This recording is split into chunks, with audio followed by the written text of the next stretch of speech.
프리워크아웃 신청하고 난 뒤 지급 명령이 날라왔는데 어떻게 해야 되느냐 라는 질문인데요. 일주일 전에 신청했는데 오늘 어머님이 이제 받아주셨네요.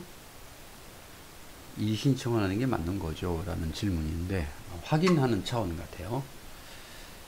그리고 이제 이 신청서에다가 이제 프리워크아웃 중이라고 적으면 되는지 라는 이제 질문인데요.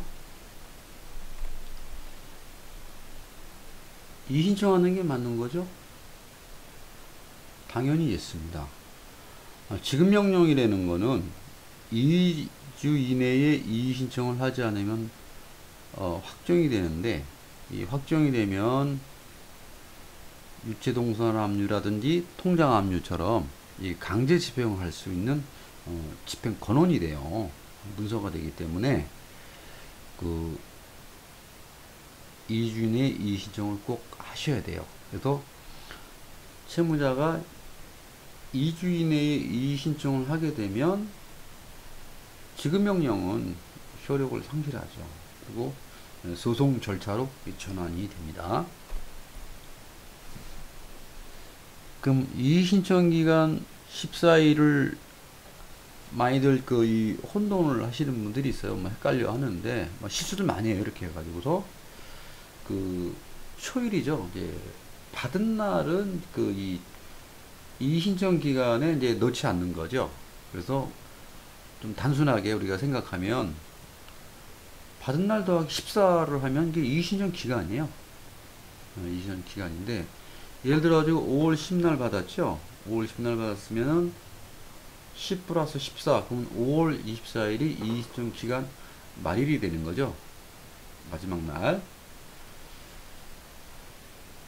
가끔 가다가 이제 이런 얘기를 많이 듣죠. 신용카드는 결제일이 토요일, 일요일, 공휴일이면 새로운 영업일, 월요일이 됐든 이번처럼 중간에 빨간 날짜가 있으면 목요일에 이제 카드 대금을 납부하게 되죠. 근데 지급명령 같은 경우 법원에 이 결정이 나면 이 신청 기간은 변하지 않아요. 14일 꼭 지키셔야 됩니다. 그리고 이제 이 신청서에다가 프리워크아웃 중이라고 적으면 되냐, 또 문제가 없느냐 이런 얘기거든요. 이 신청서에 프리워크아웃 중이라고 적어도 되고요. 단순하게 이 신청합니다라고 작성해서 제출해도 됩니다. 이 신청서는 시험 문제처럼 정답이 없어요. 이렇게 써라 저렇게 써라 이제 그런 거 유가 원칙에 의해서 쓰면 되고 이 신청 기간만 놓치지 않으면 됩니다. 그리고 이제 지급명령 사건은 이제 특이하게 채권자의 주장만을 근거로 이제 결정하거든요. 법원이. 그래서 법원이 결정해서 채무자에게 송달을 하는데 채무자가 지급명령 결정문을 받게 되면 독촉 안내문이 같이 와요. 독촉 안내문에 보면은 이런 문구가 써 있죠. 채권자의 주장만을 근거로 결정해서 한다. 이런 얘기 있어요. 그래서 채무자도 이 신청서를 제출하라고만 돼 있어요. 그래서 어떻게 해라 이런 건 없어요. 좀 구체적인 진술을 써서 내라고 하긴 하지만 그렇다고 해서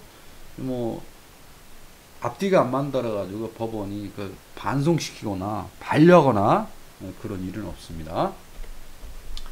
자, 왜 이 신청을 할까요? 프리워크 신청하고 우리가 신용회복위원회 협약 내용 제22조에 보면 신청의 효력이라는 게 있어요. 신청의 효력은 신속 채무조정, 프리워크아웃, 개인 워크아웃, 채무조정이라고 하는데요. 이 접수를 하게 되면 채권자에게 접수 통지를 해요. 접수 통지를 했는데 통지를 받은 채권 금융기관은 채무자라든지 보증인에 대해서 채권 추심이라든지 가처분, 강제 집행의 신청이라든지 기타 소제기 등 일체 그 이 권리 행사, 채권 행사라든지 담보권 행사를 해서는 아니 된다 라는 그 문구가 있죠. 그리고 개인 채무조정 신청 전에 이제 그 계속 중인 강제 집행, 그러니까 미리 신청했던 거죠. 뭐 담보권 실행이라든지 소송행위 등은 이제 중단되도록 노력하여야 한다라고 있죠. 그러니까 여기에 우리가 왜 이의 신청을 할까요? 라는 이 질문을 좀 기억을 하셔야 되겠습니다. 다음 넘어가겠습니다. 자, 협약 내용이죠. 여기서 보시면 기타 소의 그 제기 등 일체의 채권 행사라든지 아니 된다라고 되어 있죠. 근데 법적 강제성 여부가 있죠. 만약에 아니 되는데 했다 그러면 법적으로 뭐 벌금을 매긴다든지 과태료를 매긴다든지 그런 게 없어요. 단순히 뭐 제재금 10만원 또는 100만원, 또 이 100만원 같은 경우는 채무자에 대한 개인 채무 조정 또는 채무자의 변제 계획 이행에 중대한 차질을 초래하였거나 예상되는 경우라고 되어 있기 때문에 이거는 협약 내용이지 어떤 법적인 강제성은 없어요. 그래서 왜 지급명령에 대한 이의 신청을 해야 되는지라는 게 나오기는 약하죠.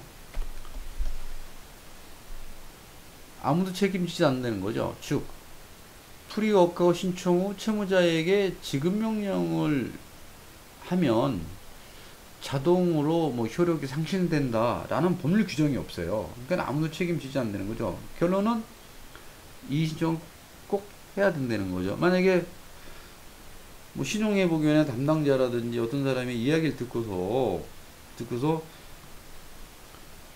지급명령을 받고 이의 신청을 안 했는데 통장 압류라든지 급여 압류가 들어오면 누가 책임지냐고요. 아무도 책임 안 져요. 다 내 책임이에요. 그래서 프리워크아웃 신청 후에 지급명령이 오면 반드시 이의 신청을 해야 된다는 겁니다. 꼭 기억하시기 바랍니다.